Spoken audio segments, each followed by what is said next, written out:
Hello, everybody. This is Coach Aaron Saft in the Running is Life podcast. And this episode is going to focus on the book, The Norwegian Method by Brad Culp. I first was turned on to this book through, I believe it's the Strength Running podcast, which I'll try to find the episode and put that in the show notes so you can have a listen. The episode was specifically with the author, Brad Culp, and talking about the Norwegian Method. Now, I want to kind of state a few things up front so there's no misconceptions. This book talks about the tenets of the training, the philosophies and science behind the training of the Norwegians. And by the Norwegians, there's this book kind of dives into specifically triathlon, running. There's some cycling, rowing, I'm trying to think if there's any other sports of mention, but it talks about some specific individuals, and the individuals really are triathletes and runners. Those are the primary sports. But this is not like a training guide. This isn't like how they specifically do it. There's no schedule to follow. It's more just the science and the process behind how the Norwegians specifically train. And what has become popularized and kind of brought to the forefront these days is the concept of double threshold workouts. And we'll get into that as well. But there's a lot more behind what Brad Culp has kind of termed here the Norwegian Method. And that's kind of what I want to get into. As I finish this book, I felt there's a lot of good things to kind of share here, because I think there is some misconceptions going around. And there are some great podcasts out there.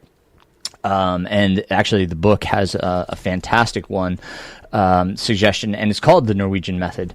It's one of the primary persons that have come up with, kind of, again, the tenets behind this process. So I would say, there's other things you can listen to and pick up more on. I'm going to kind of go through some of the main things, takeaways that I had to share with you that perhaps some of it can help your own training, because that's kind of the idea behind the podcast here. First, one of the big things that always gets thrown around is the term threshold, and specifically in this case, the lactate threshold. Okay, lactate threshold, which, again, there's numerous definitions out there. There's numerous ways of describing and defining this. What we are describing here, as the book defines it, is a 80 to 87% range of the maximum heart rate. The lower end of the range is what we call LT1. And that's lactate threshold 1. And then the high end is LT2, obviously lactate threshold 2. Now, even defining that further, lactate, or LT1, is where lactate begins to spike in the bloodstream. Okay, so now we're on a timeline. We're on a ticking timeline here. Right? The lactate is spiking and building within the system. Now, our body can process and use lactate to a certain extent, but when it becomes flooded and beyond its capacity, that's when we start to slow down. And that can be, over the course of time in LT1, or if you go over LT2. So when you go beyond 87% of maximum heart rate.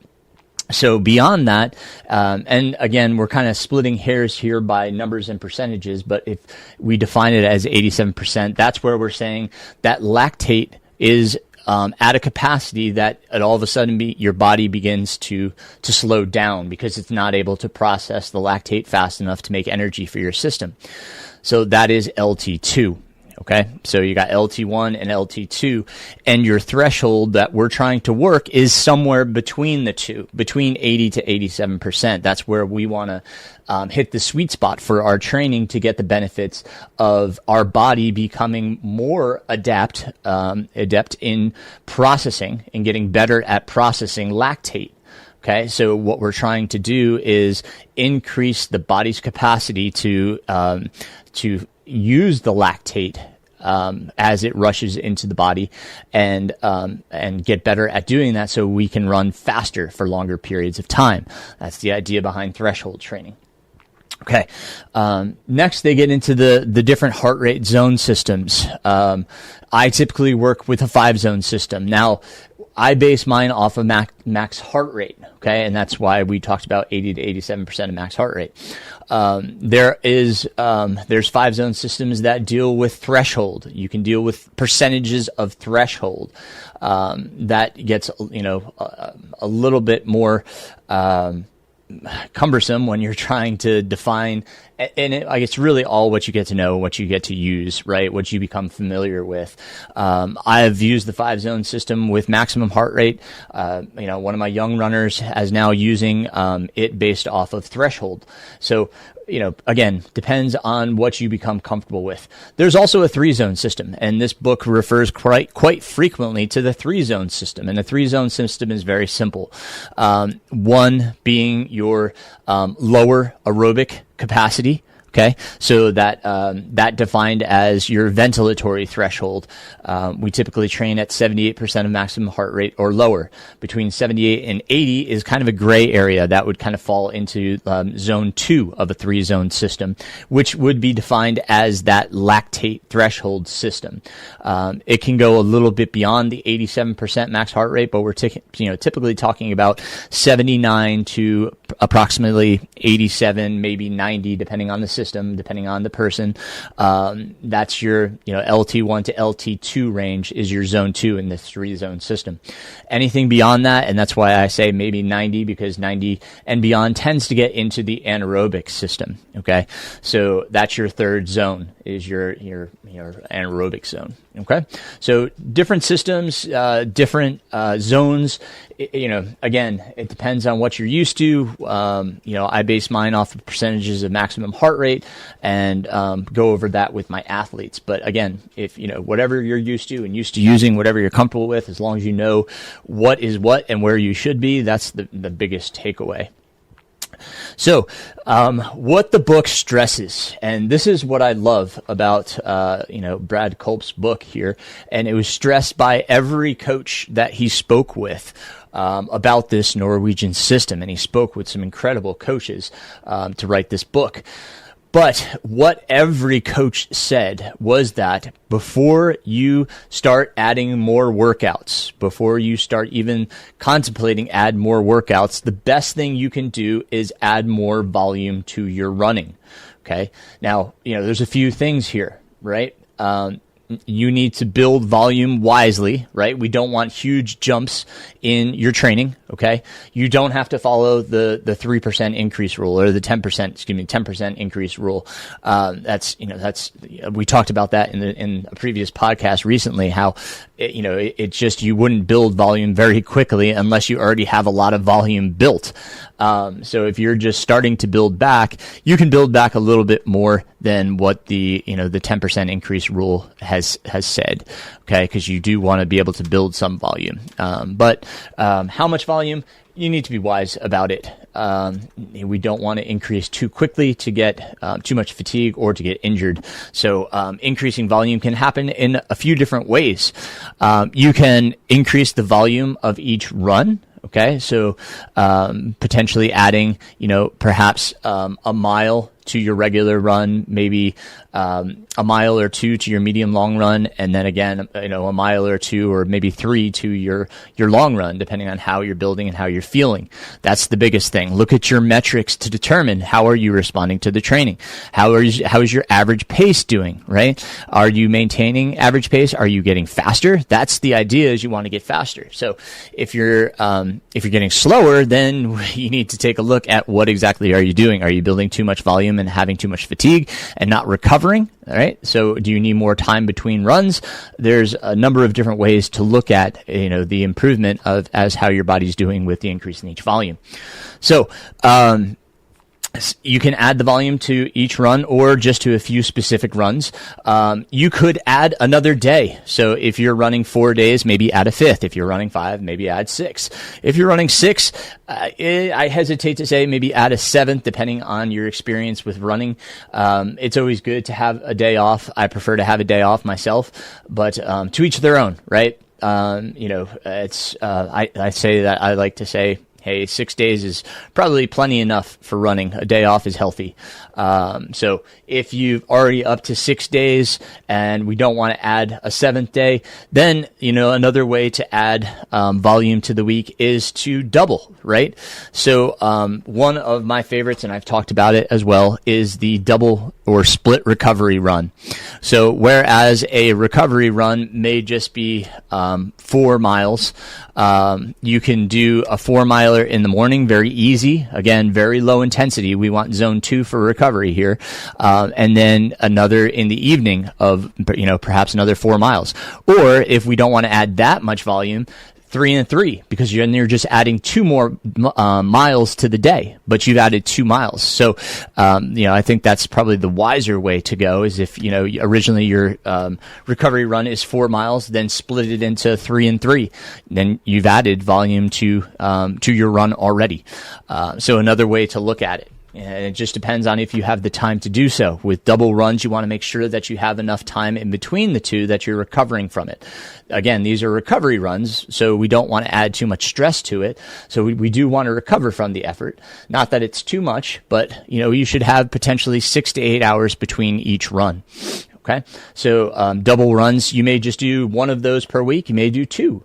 You could do, a workout and then have a recovery run effort, another 3 or 4 miles after the workout or in the morning, right? So if your workouts are in the afternoon or in the evening, you could do 3 to 4 miles in the morning as a shakeout, or vice versa. Workout in the morning and then an easy shakeout in the evening. So lots of ways to add volume to your week. Okay. We don't always want to just add it to the long run. Sure, we want to build the long run. But if we're going to build overall volume and get the most out of our training, then, obviously we need to think about how are we, going to add that volume. So looking at the week, or again, changing the microcycle. Typically, we work on a 7-day system. Perhaps we need to increase that to a 10-day system, and look at it in a different light. Okay, so different ways of increasing the volume. And then again, I'll reiterate here and stress its importance. Make sure you're checking on the intensity of these runs. And recovery runs, it's really, if you're just going out for a walk and it's brisk, but you're zone 2, that's great. That's fine. Your body doesn't understand the modality in which it's going. It understands the heart rate at which, it's at. Okay. So, be mindful of where your heart rate is, where the intensity is. Okay.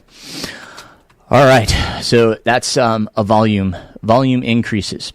Then we get into kind of the meat and potatoes of, the double threshold workouts that we hear so much about the Norwegians. These double threshold workouts are not for the masses. Most runners, if not 90% of runners, are fine with just doing 1 to 2 threshold sessions per week. We've talked about how the body recovers from threshold sessions. Usually it takes about 24 hours to recover from a session. But what these workouts, their intention is making sure that they're not going too hard in session 1 so that they can do session 2. And just as we talked about with like the double runs, here, what the idea is you're increasing the amount of time spent at threshold. So like we talked about with the double recovery day, if your normal recovery run is 4 miles and then you do 2 recovery runs of 3 and 3, you now have 6 miles on the day. Here, what we're talking about is, let's say that you did, let's just say, 8 by 6 minutes, for instance. So 8 by 6 minutes at threshold. That's 48 minutes of work. Now, if you increase the overall to say a morning session of 5 by 6 minutes and a PM session of 5 by 6 minutes or 6 by 6 minutes, whatever we're talking here. We've now increased the amount of intervals that we're doing and made each session a little bit shorter, right? So we're decreasing the amount in each session, but in the overall day, we're now have more time spent at threshold. So that's the idea behind it. Now, what they do, and you'll hear a lot about lactate testing. They prick the finger or the earlobe and test the lactate, okay, to see at what percent or volume is the lactate in the blood.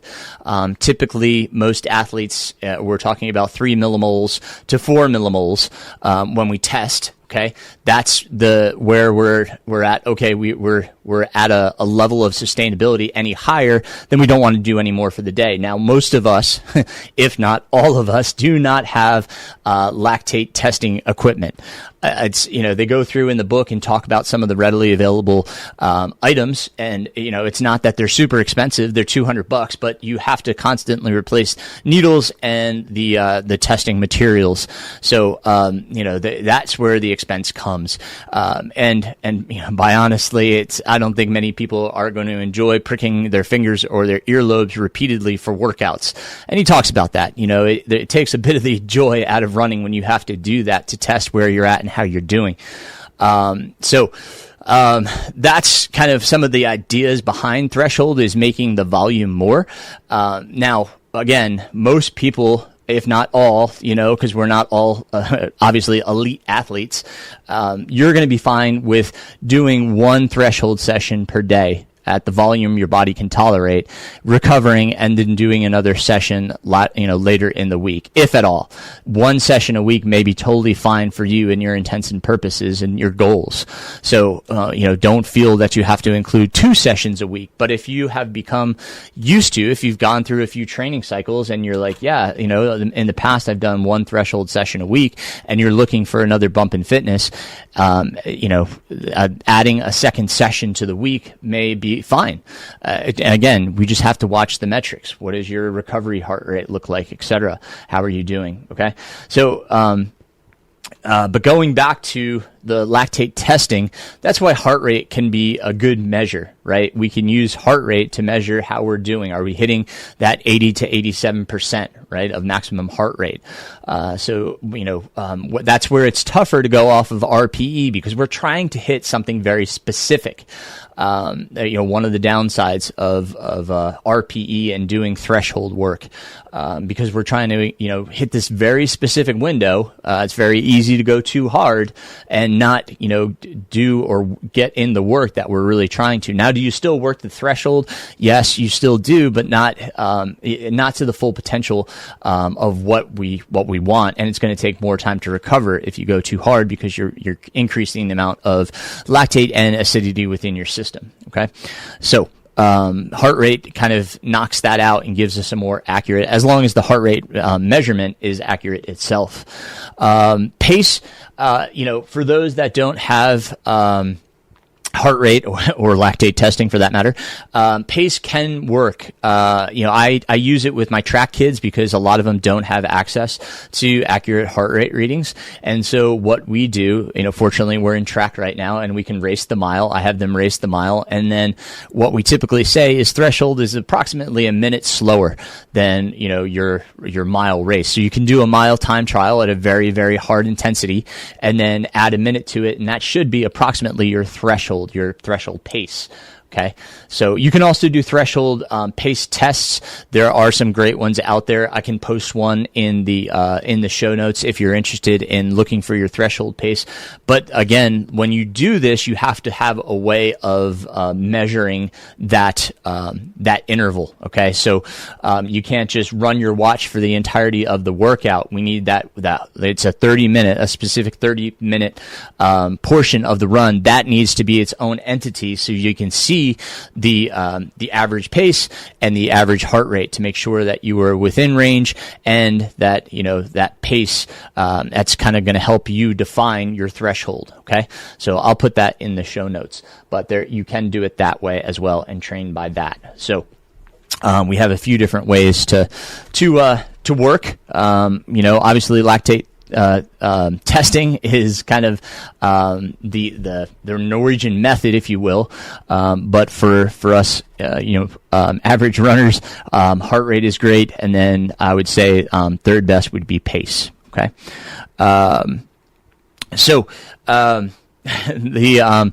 again, looking at the double threshold, is it feasible? I know some high schoolers that are doing it, and when you look at their weekly volume, it probably behoove them to do more volume than it would add a second threshold set to the day. It goes back to what I said originally, and what the coaches were saying is that, make sure you have a sustainable, higher volume of running before you start adding a double threshold session. Okay. And then thirdly, is it moving the fitness needle? Like if your, one session a week is moving the fitness needle, you're doing great. And if not, you can add that second session and see if that moves the needle. The double thresholds only get to when, they're already doing 2 sessions a week and we're not moving the fitness needle how we want to move it. Okay, that's where that comes in. And that's how a few of these coaches use the lactate testing. It's not to define the workout or should they be doing more. It's to see if they're moving the fitness needle for the athlete. So is their threshold increasing? That's what they're really looking for in the testing. They're looking to add to their data set to look over time, how is the fitness needle moving? Okay. All right. Another component of this book, which I really took interest in, but wish they had a little bit more to the actual process, is heat acclimatization. Obviously a topic of fascination, especially for me this year going into Western states. They talk a lot about it because a lot of these athletes do Kona, the Ironman on Hawaii. It's the Ironman Championships. And the temperatures there on the volcano fields is just ridiculous. And they talked about, the Olympics and getting ready for a hot Olympics, the one in Tokyo specifically, and these athletes, testing themselves with, different internal temperature, measurements, or instruments to measure, and seeing how they responded to the heat. Now, they don't talk about the protocol as much. There are some great protocols out there. Jason Koop, in his most recent book, his second edition of Training Essentials for Ultra Running, he has 2 different protocols within the book, a short-term plan and a long-term plan, the short-term plan being 2 weeks and the long-term plan being 4 weeks. So there are some great plans out there that you can use to work on heat acclimatization. Now, what they get into in the book is that measuring the internal core temperature of your organs. That's really what temperature we want to know about, right? And hear more about and learn from is when it gets to a certain degree, is our performance being detracted? Is it decreasing? So in other words, as we heat up and get hotter and hotter, how is our body responding? And they talk about a device called the Core, CORE, capital letters. I found it on the feed. It's what the book says is that it is the most accurate at reading our internal organs without being invasive or intrusive. Previously, there's some, very not nice ways to read internal core temperature. There's swallowing a pill, but this one, based on its basically an algorithm that it uses, it's actually been found to be pretty darn accurate without having to be very invasive or intrusive. So the Core can teach you a lot, because then it goes and it teaches you, okay, this is what you should be doing to improve. You put your information into their website, and then it gives you a protocol to follow to help you acclimatize. So, the Core, and again, I'll put that in the show notes so you can check it out for yourself. It isn't. It's a pretty expensive device. I believe it was like $200 on the feed. But again, perhaps something, if it's a race that you're training for, that where heat acclimatization is very important, it might be a great tool for your toolbox. It's just something to be aware of. Okay, not saying you need to go out there and get it. I haven't even tried this thing myself, but I am intrigued, to say the least. Another piece that the book gets into is elevation training and acclimatization. Now, there's a lot here in this chapter. It's very interesting. And just a few little pieces or takeaways that I found that I'll kind of talk about. And the book kind of lists them succinctly. Elevation matters. So below 5,900 feet, it's not sufficient enough, and I'm reading directly from the book here, to produce measurable adaptation. If an athlete goes over 9,800 feet, sleep and recovery will be hindered. So let me read that again. Below 5,900 feet isn't sufficient enough to produce measurable adaptation. So you need to be above 5,900 feet to gain adaptation to or acclimatize to higher altitudes. If the athlete goes over 9,800 feet, sleep and recovery will be hindered. So you don't want to sleep above 9,800 feet. Iron is key. The authors recommend ferritin stores of 20 micrograms per liter for women and 30 for men. Even athletes with plenty of iron in their blood should consider supplementing while living at altitude. So, what I would stress here is have your iron tested prior to going to altitude. So if you're going to be racing at altitude, have your ferritin levels tested to make sure that women are hitting that 20 micrograms and men are hitting 30. If you're in that vicinity, you're in good shape. I would also consult with your physician to say, hey, like I'll be going to altitude. Do you feel that I should be supplementing with iron during that time? Okay. I don't like people just taking iron off the cuff. That can be dangerous to the person. So reiterate seeing your doctor about that. Another tenet here, 3 weeks is minimum. Any shorter is not living high. So in other words, to acclimatize, you need to spend at least 3 weeks above 5,900 feet. The longer, the better, right? So more than 3 weeks is even better. You'll have better acclimatization. In week 1 at altitude, an athlete should reduce training volume by 25%. So if you're going to altitude, plan on decreasing your volume for that first week so that you can acclimatize and get used to the altitude. So some great things there. Some really great things that they talk about high altitude training. It's a big piece of this book. And that we're learning more and more. All right. So the last piece, because we've talked a lot about lactate, and it says that it's not to say that these athletes don't touch on the anaerobic system at all. There are workouts that they do where they potentially get into it, but what they stress is that a majority of the work is done at lactate threshold because they can recover from it. They're not stressing the system, and they're still improving all across the board. Both the peak VO2 or max VO2 side of things, as well as the threshold. So, and then with the easier running, they're working across the systems because, as we've described in the past, a lot of their easy runs are super easy, and that's a piece we hadn't touched on. Is like these guys, if they go out for a ride or potentially a run, they are in a 5-zone system, sometimes running in zone 1, which is super, super light, right?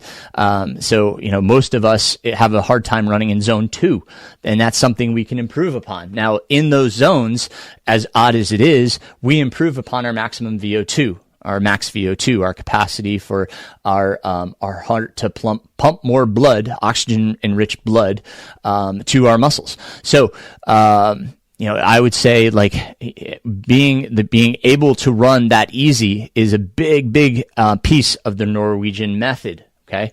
So, they do their workout and then they're going to have super easy time on feet. Okay.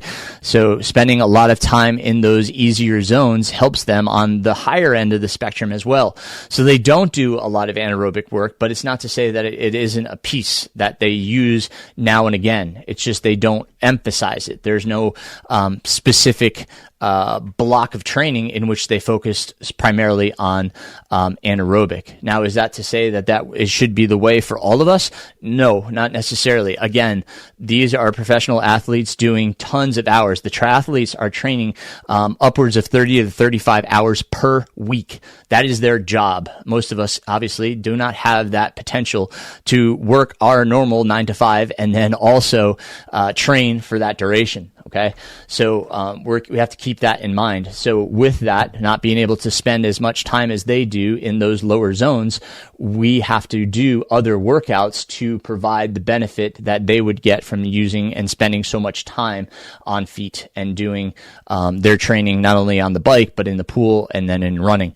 And for the runners, it's the same thing. They have a very high max volume. These guys are used to doing 110 to 125 miles a week. What that equates to in time, I'm not sure. They didn't really talk about that. But again, spending that much time in the week and spending time in the low zones, they're getting a lot of work. Okay. But for us that can't do that much volume, we would include the anaerobic, or peak VO2, if you will, intervals within our training to help increase our maximum VO2. So 2 different ways of doing it. Okay. All right. The last chapter of this book talks about tapering and the importance of the taper and not over tapering. Okay. We have to be careful. Now, the idea of the taper is just to give the legs a little bit of rebound, a little bit of refreshment. Now, what they talk about is it's a slight decrease in the volume. Sometimes we take away either too much volume or too much intensity. We have to keep both up to kind of keep the body stimulated and fit and ready for race day. So a great final chapter to end on. And it talks about, hey, when you're in your taper, make sure you don't decrease too much. Don't decrease the volume too much. We just want the body to feel fresh and ready, and not overstimulated. We want everything to grab the adaptations that we have from the whole training block. So there's a balance, right? We have to find that balance. And I've talked about the balance in the past on the taper. But, again, I would really recommend this book for anyone interested. There's some great tenets and pieces in this that I think you can take away from. Again, The Norwegian Method by Brad Culp. Fantastic book. I appreciate it. I'll try to put all those resources into the show notes. If I forget anything that you're interested in, please just message me. I try to remember everything I can in the show notes, but I do forget stuff. So I appreciate you guys. Thank you for listening. I hope everybody is doing well. All is well here in my front. We're into indoor track now, or winter track. Really enjoying my time with the kids. It is cold right now as the East Coast has had a cold snap.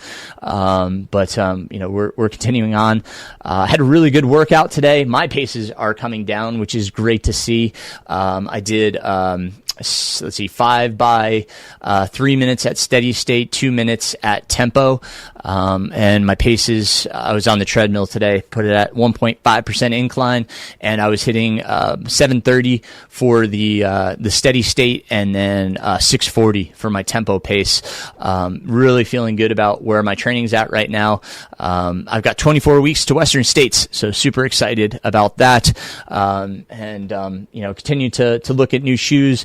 I just got the Ultra Timp 5, the new Ultra Timp 5 that just came out. Was a big fan of the Timp 4, so I figured I'd just give it a whirl. Only had one run on it thus far, and I've been pretty pleased. I was pretty pleased with how it felt underfoot. So, eager to give that some more miles. Unfortunately, the Terex Agravix Speed Ultra did not work out. I'm probably going to put those up for sale. So if you're interested, size 11.5, as well as the Hoka Tecton 3s. I rolled my ankle pretty badly 2 times in a very short period of time in the Hokas. So, not going to be the shoes for me. Just not built for a plated technology. So, again, size 11.5s in both. if you're interested, I'm going to be selling those. So, reach out. I'll probably put them up on Facebook. So if anybody wants to grab those, just get in touch. Other than that, my friends, all is good. The website has had an overhaul. I need to go in there and figure it out myself, but there is a way to schedule for the current week, so the week that we're in. If you want to have like a Zoom call or a talk about your training or anything, or go over coaching, there's ways that you can potentially come on board. So the website has changed quite a bit, and I've added some private features for my athletes on there. I now have all my Zoom calls that I've done with my athletes up on there, so that they can go into the private library and check them out for themselves. So lots of cool stuff happening. Very happy with the way things are progressing. Anyhow, I had a great talk last night. I actually talked about some of this stuff at the talk. I went to a group run down in Hendersonville, and really enjoyed. Had a nice little run with one of my previous athletes, Blake Smith. He's got GDR and Boston coming up, so I wish him very well. It's nice to run with him, and then it was nice to talk with the group and kind of answer their questions. And some of the things that I went over this evening were actually in that conversation. So I appreciate all their questions. So anyway, I hope everything is well in your neck of the woods.